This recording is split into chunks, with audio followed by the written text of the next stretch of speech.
Hello everyone, welcome to my go-to shoe, Faith, Hope, and Love, a journey through loss, live on, strengthen soul.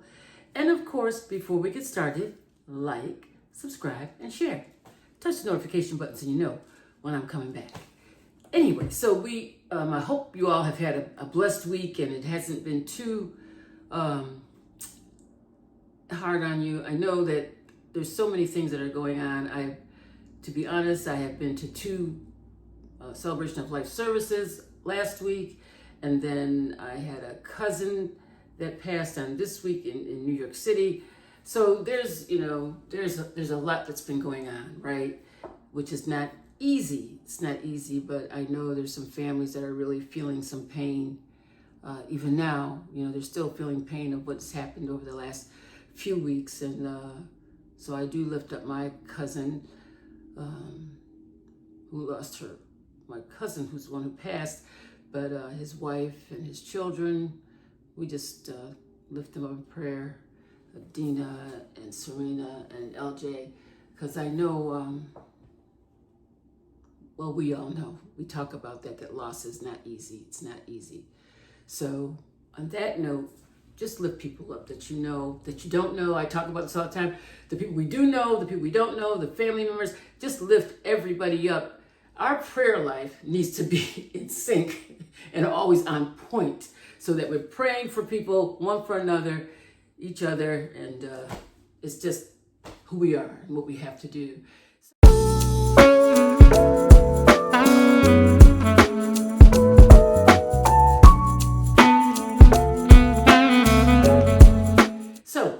Last week we talked about Philia, that self-love that we have for ourselves, and I asked you to do something and to spend some time with yourselves, just you and the Lord and the Spirit, just you, that you would take that time to get to know you, to get to know yourself. Sometimes it takes years to get to know yourself, to be honest. I feel like I know myself better now than I ever have, to be honest. I really do, and I'm at a very mature age. I've got a birthday coming in December, so it's coming soon. Anyway, I was just thinking that we just need to, when I think about the word love, and I think about first loving ourselves, loving myself, and how critical that is, because how do you love others if you don't love yourself? And it just makes me think of all this taking place today at the highest leadership level. I wonder, did they ever have love? Did they ever feel love? Were they ever held at night? Were they loved? Did they ever feel that love that a parent gives, that a parent is supposed to give? Because you can't give what you've never received. You can't give what you've never received. And that being said, why it's so important for each one of us to learn who we are and learn to love ourselves, take care of ourselves, that's critical. Because then we can share that love with others. So that being said, I was thinking about, we're going to talk about three loves today. And the first one is Storge. And that Storge is that love, that Storge love is that love that refers to a deep, familiar love, often seen among families and close friends. Storge is based on familiarity, it's unconditional affection, and often forms over time. And it made me start thinking about when I lived in New York, I had a very close friend. We were really close friends. We were buddies. I mean, come Friday, we spent Friday evenings, our families spent time together. We really had that Storge type of love, that familiarity. Because the friendship, as it was fostered and nurtured, we had a close bond. I knew her, she knew me, and we would call ourselves Lucy and Ethel. Lucy and Ethel. We would get into some things. We were like, "This Lucy, let's go. We're Lucy and Ethel tonight." And you know what? As I'm thinking about this, oh my goodness, we would go out on a Friday night after work, and she lived in Binghamton. I lived further away. I was in Vestal, and so we would go out and we'd go all the way to Binghamton, and then I'd have to come back to Vestal. Didn't have a car at the time, so she would drive me. And one time we had been drinking a little bit. And I said, I'll drive. And she said, "No, Paul, you can't drive." I said, "Yeah, I got this. And she did not let me drive. So we just thank God for that. We thank God for that. But that's that familiar type of love when somebody knows you well enough to say, "No, you can't drive. This is not your night." That's the kind of friend. That's that familiarity, that Storge type of love that you have fostered and nurtured this relationship to the point you know each other so well. And Brad my husband was really good about his friendships. He was really good about his friendships. If you were his friend, you knew he loved you. You knew it. Because he put the time in with each one of those relationships. He put the time. He talked to his friends, he talked to them, and if something wasn't right with them, he wasn't right. I don't know what's wrong with him. I don't know what's going on. I don't know what I did, or if I did something. He would go on and on about certain things if things were bothering him about that relationship. But he knew how to foster. He knew how to nurture. He knew how to keep that bond close. And that is actually one of the things. I send out little things every day. I have these little things that I write. They're not poems, but they're just little scripts I write. Sometimes they're kind of like poetry, but sometimes they're short and really quick, but sometimes it's a little poetic, a little bit.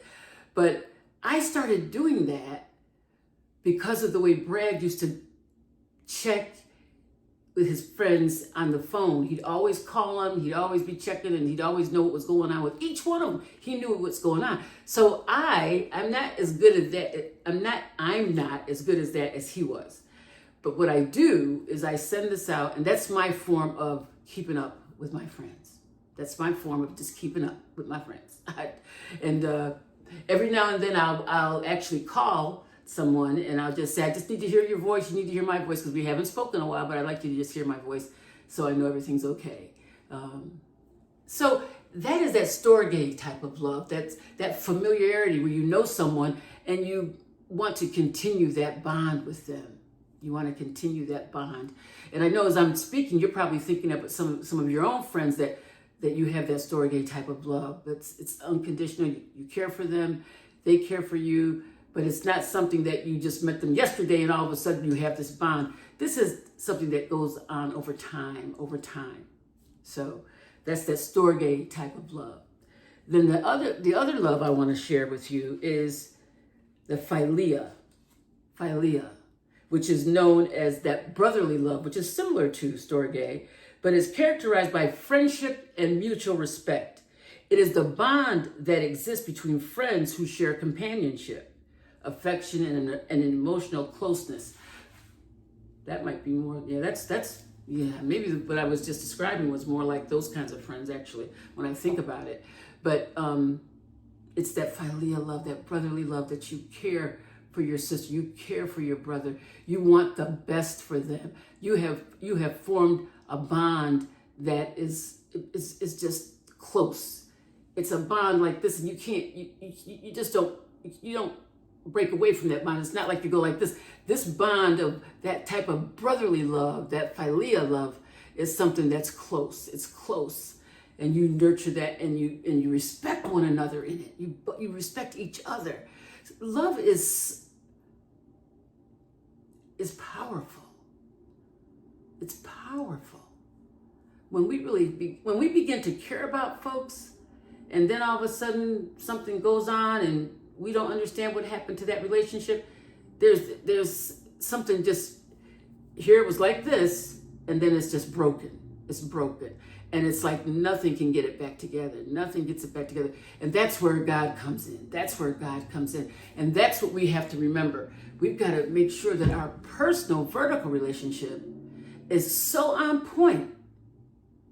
And the only way we get to know that personal vertical is, and I'll say it all the time, is by spending time with the Lord, spending time with him. And when we spend time with him, that bond becomes closer and closer and closer and closer and closer. It's tight like this. That bond is like this. There's nothing that can break that bond. Nothing that can break that bond. No matter what happens in our lives, that bond with God is so close. Because he loved us first, right? He sent his only son for us, so he loved us first. And that's the kind of love we need to have for ourselves and for those others who we are around and that have become familiar with us, who care about us and we care about them, that we should show them that type of love, right?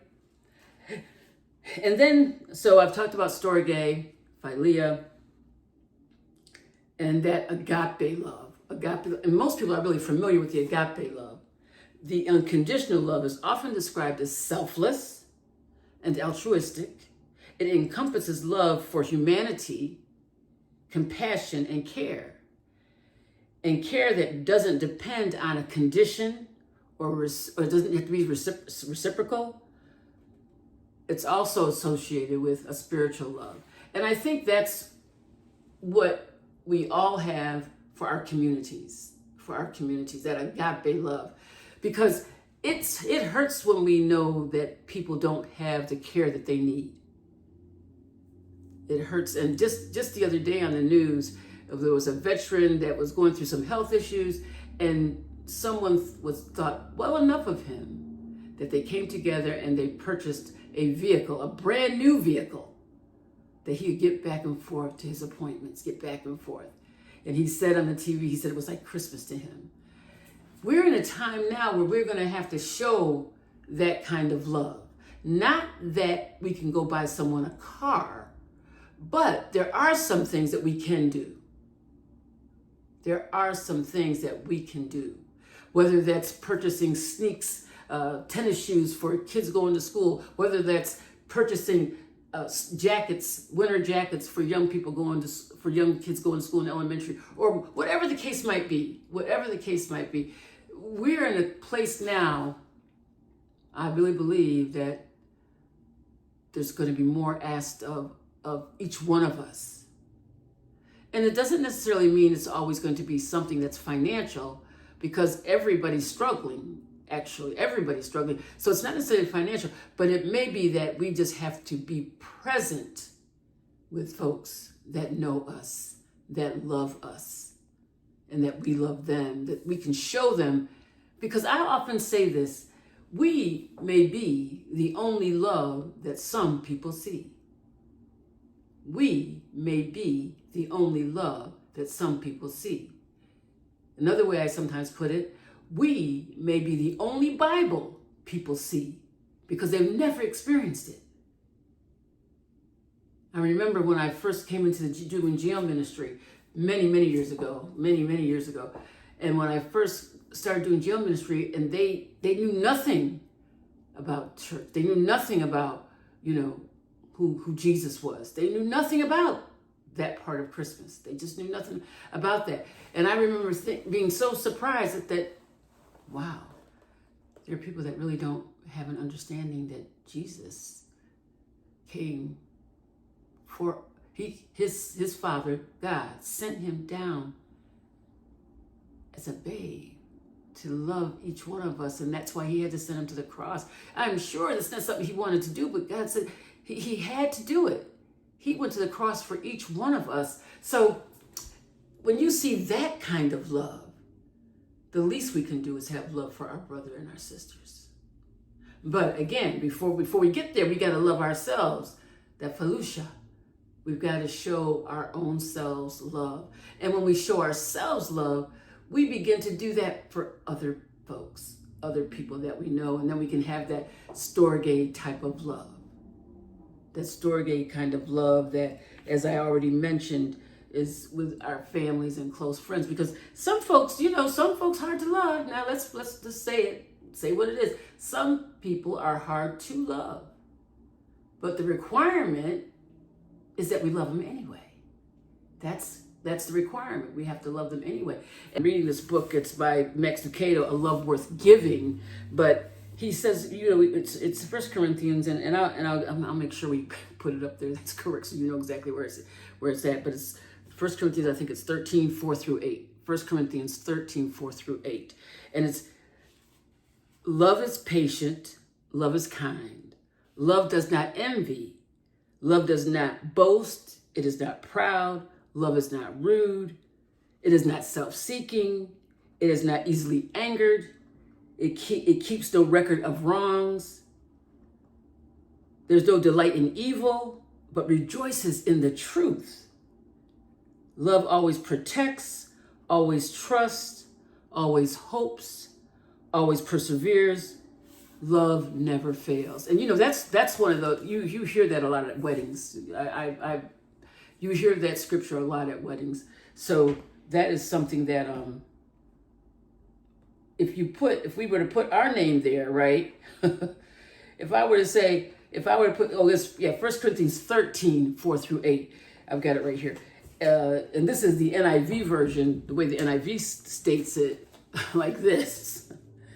Love is patient. Love is kind. It does not envy. It does not boast. It is not proud. It does not dishonor others. It is not self-seeking. It is not easily angered. It keeps no record of wrongs.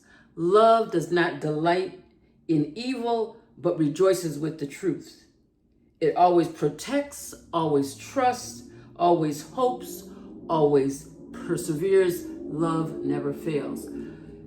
If each one of us were to put our name there, I don't know that we'd be speaking truth, right? If I were to say, oh, Pauline, she's patient. She's always patient. Oh, she's always kind. Pauline is not envious.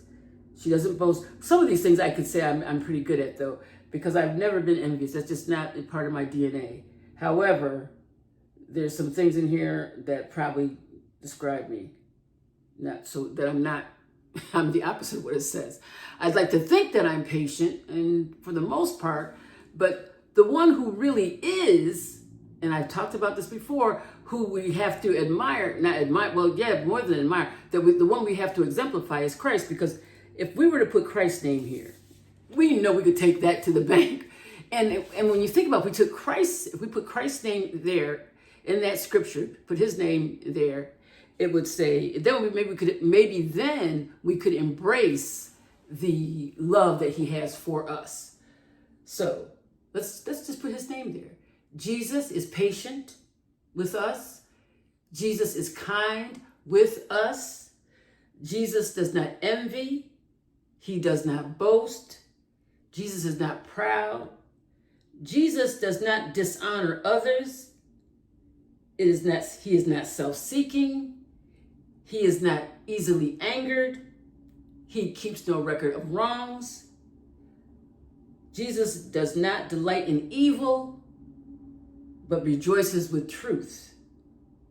Jesus always protects, always trusts, always hopes, always perseveres. His love never fails. If we begin to embrace his love, and when we embrace his love, it's easier for us to love ourselves and then to love others. And then we can have that Storge type of love, that Agape type of love, that kind of love, that Philia love, those loves that we're to have for humankind, humanity. Why do you think people commit suicide? Because there's a self-denial in themselves that they can't deal with. And sometimes it's a mental situation, it's mental, and there's medication that has to be involved. But in many cases, people have to learn to love. And they have to they might need medication. That's a whole nother concern, another issue. But even in that situation, we have to show love, which is not easy, because when somebody's having mental issues, it's hard. It's very difficult sometimes it's difficult to love them. But in that case, always get the right type of help that's needed. Get the help that's needed from the professionals, because they're going to be able to help that person. Because if they don't get that help, then they might end up committing suicide. So anyway, I just wanted to stop by and talk about that for a bit. Love, Storge, Philia, and that last one, Agape. So I want us to think about love in a special way, and think about ourselves and how we can do a better job at loving us, loving each one of us, just loving ourselves, so that we can help others. Because I believe that we're coming into a time that people are going to need each one of us in whatever way that is. It may be just being present. It may be just being intentional. It may be just having the right words at the right time. It might be a cup of coffee. It might be just a pat on the back. It might be just in a hug to embrace someone that's never been hugged before. And they need to feel the touch of someone else. We are in times where people just don't seem to care. And that's disheartening. That's very disheartening. Because we are humanity and we are to care. We are to love one another. Anyway, so I just stopped by to just share a little bit with you on love. And the last 3 loves that we're going to talk about next week, we'll discuss those. That Euros and the Mania, that's not a good one. And what's the other one I want to talk about? Ludus, Pragma, oops, sorry about that, and Mania. But we'll talk about those kinds of love, those other loves that are part of who we are. And sometimes we just have to get out of our own way and learn to love like Christ loved the church, and how we're to love each other. So anyway, I hope you all are having a great week this week, and I hope to talk to you again next week. So talk to you soon. Love y'all, and love yourself first, the way Christ loved us.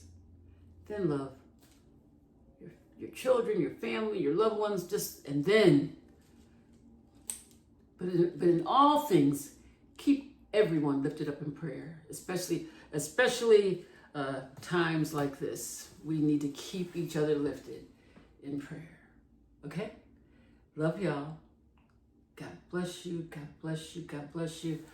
Talk to you soon. And of course, before we leave, like, subscribe, and share.